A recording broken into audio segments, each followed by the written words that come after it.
Assalamualaikum teman-teman, salam rahayu. Ketemu lagi di channel Misteri Sumatera 01. Kita masih di ujung Pulau Sumatera dan juga akan membahas tentang sebuah kerajaan tua Hindu-Buddha di ujung Pulau Sumatera dengan judul Lamuri, Pelabuhan Ritual Vajrayana abad ke-7 sampai abad ke-12. Di ujung barat Nusantara, angin membawa mantra dan ombak menjadi altar. Pertama, letak strategis tapi bukan sekedar dagang. Lamburi di pesisir timur Aceh sekarang adalah pelabuhan pertama yang disinggahi kapal dari India, Sri Lanka, dan Gujarat. Tetapi berbeda dari pelabuhan komersil seperti Sriwijaya, Lamuri punya fungsi spiritual yang jauh lebih dalam. Ia bukan hanya tempat bongkar muat barang, tapi tempat transit energi dan pengetahuan suci. Kedua, pusat perlintasan ritual Vajrayana. Dari abad ke-7 hingga 12, muncul bukti bahwa wilayah ini dipengaruhi aliran Vajrayana dan Bhairava Tantra. Munculnya candi-candi tantrik di padang lawas, relief Bhairava, wujud Dewa Murka dan Vajrapani, fragmen mantra dan arca-arca dari aliran esoterik. Lamuri menjadi tempat pemurnian awal. Para bisu tantrik dari India menetap di sini sebelum menyebar ke pedalaman Sumatera atau ke Jawa. Ingat teman-teman, ada kalimat tadi para biksu tantrik dari India menetap di sini. Teman-teman harus mengerti bahwa di ujung Pulau Sumatera ini ada pergantian angin muson barat dan timur. Dan itu terjadi per 6 bulan. Jadi para biksu pasti transit dahulu kala kalau naik kapal dari India ataupun mau ke Sumatera ke Jawa. Bergantinya angin harus berangkat lagi ya. Jadi teman-teman harus mengerti kalimat para biksu tantrik di India menetap di sini dulu, di Lamuri, Banda Aceh sekarang. Kita lanjut ya. Ritual laut dan pelindung armada, ini yang ketiga. Laut bukan hanya jalur niaga, tapi ruang sakral yang harus ditaklukkan secara spiritual. Di Lamuri berkembang ritual pelindung kapal, pemanggil roh laut, pemujaan naga, hingga sesajen ombak. Lalu mantra navigasi untuk menghindari badai, bajak laut, dan gangguan lain. Inilah alasan mengapa armada Lamuri dikenal kuat dan ditakuti bahkan oleh kerajaan Kola yang begitu hebat dari India yang pernah menghancurkan Sriwijaya. Tapi dia sangat mengakui Lamuri. Lanjut. Lamuri juga bisa disebut persinggungan tantrik lokal. Vajrayana tidak datang dengan keras. Ia berbaur dengan adat lokal, pemujaan roh leluhur, tradisi pelaut Gayo dan suku pesisir. Sinkretisme antara Buddha esoterik dan animisme. Hasilnya, agama menjadi ritus hidup, bukan dogma. Doa menjadi ombak, laut menjadi altar. Lamuri bukan pelabuhan biasa. Lamuri adalah tempat di mana tanah bertemu laut, manusia bertemu roh, dan India bertemu Nusantara. Disinilah awal dari jalan dalam. Ketika Nusantara membuka dirinya, bukan pada pedagang atau penakluk, tapi pada mereka yang membawa mantra dan penghormatan.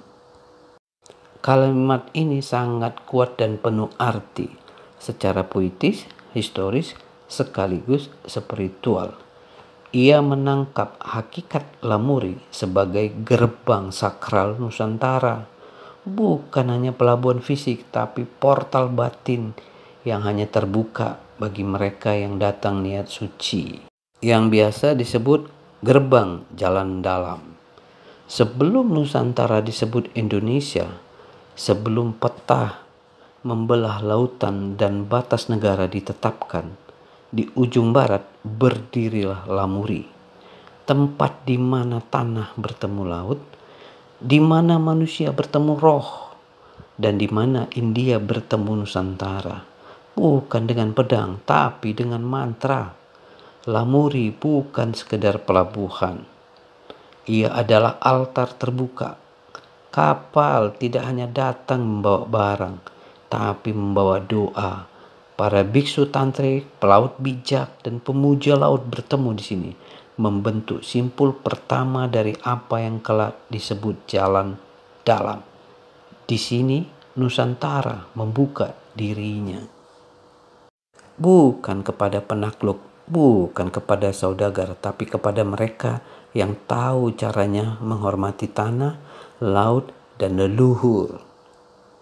Itu adalah inti terdalam dari Lamuri, sebuah wilayah yang hanya tampak bagi mereka yang melihat dengan batin. Lamuri, gerbang yang tidak terlihat oleh mata biasa. Lamuri bukan sekedar titik di peta. Ia adalah perbatasan antara dunia fisik dan dunia halus. Ia disebut pelabuhan, tapi bukan hanya untuk kapal, melainkan untuk jiwa-jiwa yang berjalan mencari terang. Bagi mereka yang datang untuk berdagang, Lamuri adalah tempat biasa, tapi bagi mereka yang datang dengan niat suci, ia membuka wajah lain. Sebuah portal batin, tempat laut menyimpan mantra dan tanah menyambut langkah yang tulus. Lamuri adalah awal dari jalan dalam Nusantara. Disinilah Nusantara pertama kali menguji mereka yang datang. Apakah kau datang dengan menghormat atau dengan kesombongan? Apa niatmu adalah menaklukkan atau menyatukan diri? Yang datang dengan tamak akan tersesat, yang datang dengan hormat akan dituntut. Tantrisme tidak masuk ke Nusantara, ia diserap oleh rohnya. Di Lamuri, para pelawat tantrik dari India tidak menaklukkan, mereka melebur.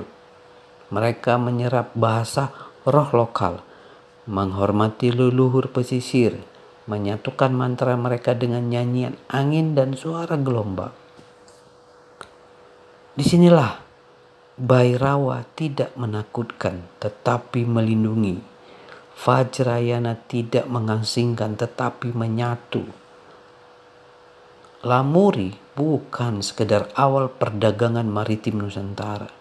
Ia adalah awal kesadaran spiritual maritim Nusantara. Bukan pelabuhan pertama untuk kapal asing, tapi pelabuhan pertama untuk pemahaman akan tanah ini sebagai tanah yang hidup dan sakral. Lamuri, pelabuhan pertama kesadaran. Sebelum kata Indonesia lahir, sebelum peta dijahit oleh penjajah, ada sebuah pelabuhan di ujung barat pulau besar, namanya Lamuri. Lamuri bukan hanya tempat kapal bersandar.